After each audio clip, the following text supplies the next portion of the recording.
We should stay up all night, we could talk all night. If you wanna fuck, losing draws. I'm just trying to beat the sheets, lead to the mall. You're probably wondering how I got here.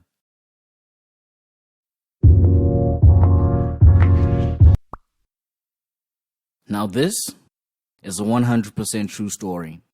Don't let the fact that I'm qualifying this statement seep any doubts about the validity of this tale. And it spans over a duration of my high school career. It all started in 2010, and I had just switched high schools at the beginning of my grade 9 year.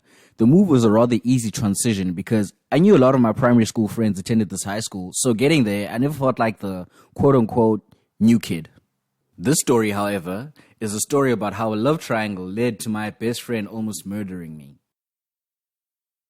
I remember very clearly on my first day of school, the very first person I laid my eyes on when I arrived. Let's call her Queen B.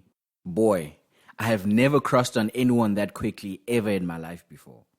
I had one major problem though. Your boy lacked all the sauce. But I was in love, and there was no way I was going to let my saucelessness get in the way of achieving my crush.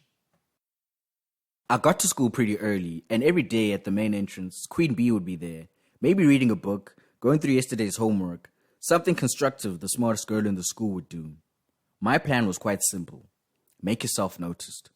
I really wish a young me would have come across a Neil Strauss book much earlier in my life. So day one of Operation Achieve Your Crush ensued. Every morning I made sure to walk past her. I'd make sure to greet, trying my absolute best to act normal.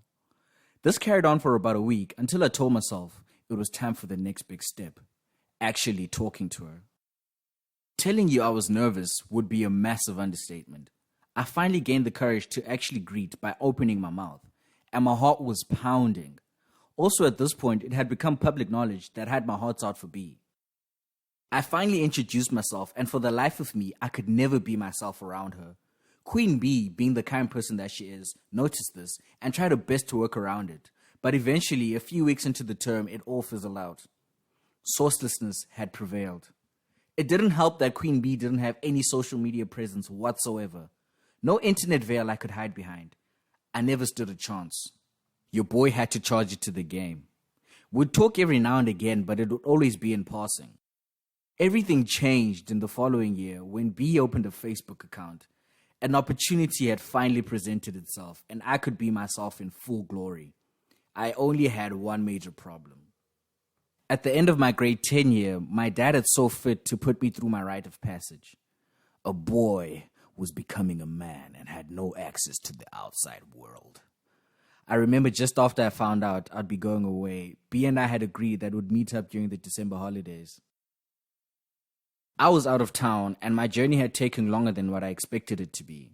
By the time I got back to East London, we were already in the new year. We changed plans, and we'd agreed that we'd chat at school. Much to everyone's surprise, B finally understood why I was MIA during the holidays. After school, we'd meet up, and I had planned this entire speech in my head to make my intentions very clear. But the vibes were just weird. For context, because our school was very small, we had a prefix system which allowed for about 6 grade 11 learners to become prefects, and grade 12 learners would make up the rest of the prefect body. My best friend at school, Snipes, was one of those prefects, along with your girl B. We were hanging out less during break times, but in my mind, dude had new responsibilities he had to see to. I kept bumping into Snipes and B at different parts of our school building, but honestly, I thought nothing of it. These are just 2 prefects conducting their prefectly duties, right? I thought nothing of it. Eventually, the final school bell rings, and I had this new confidence about me. I was ready to unload the speech and profess my love to Queen B. She wasn't going to know what the hell hit her. So we meet up, and the vibe is just off. We were talking, but it was as if she had some place to be. As I tried getting my speech off, Snaps walked past and sort of gives us this death stare, and it finally dawned on me. You two are dating, aren't you? Your boy had to charge it to the game once again. Quite honestly, I wasn't mad about it either, because who expects someone to wait for anyone who doesn't communicate properly? They had kindled a romance throughout the year, and during the holidays I was away. Who can be mad at that? Another year goes by.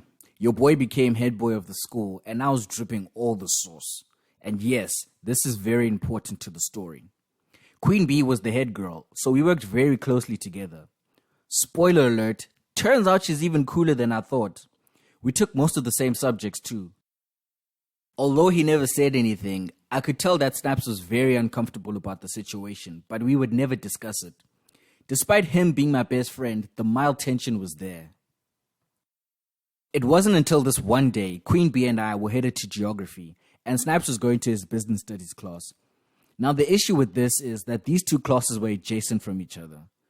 Just outside these two classes is a very well-lit passage where students would line up. I get to geo class and B is standing there. More students arrive.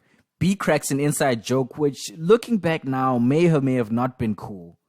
I crack up laughing, and as I look down the passage, Snipes is standing there with yet another one of his death stares. My poker face got activated immediately. That particular day, geography was the period just before second break. School bell rings and I sat pretty close to the door, so I was the first one out. Like a freaking ghost, Snaps appears out of nowhere and utters these words.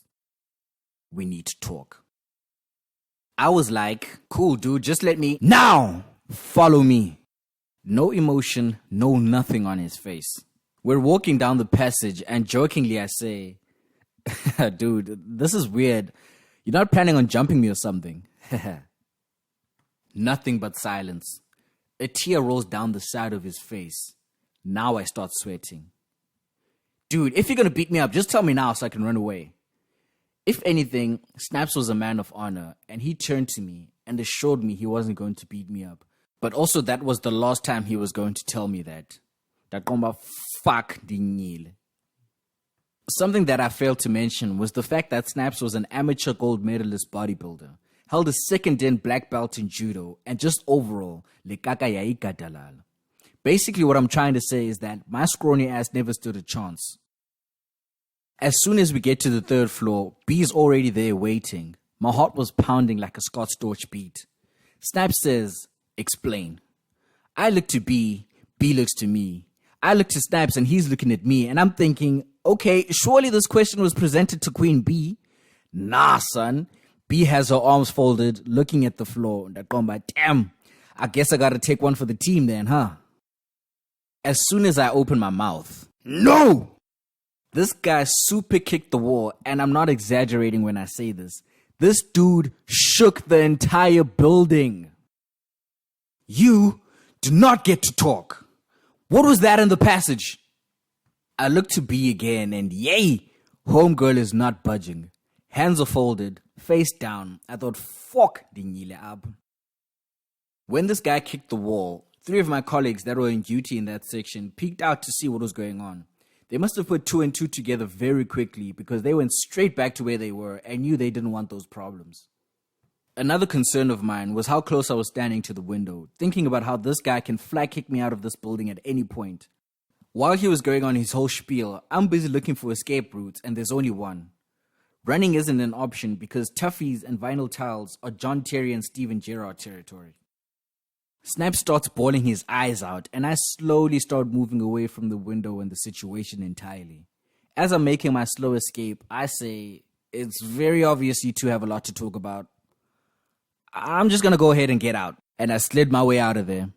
It became really awkward between the 3 of us for the next few weeks. I didn't want to show my face in the prefect's room for a while, but tensions eventually died down. Things went back to normal, and I'm proud to say Snaps and I are still best friends till this very day. So yeah, don't make inside jokes with someone that's in a relationship. I seriously need to stop making videos about women. Hold me down and girl, that's what I need. Paying attention with that extra fee.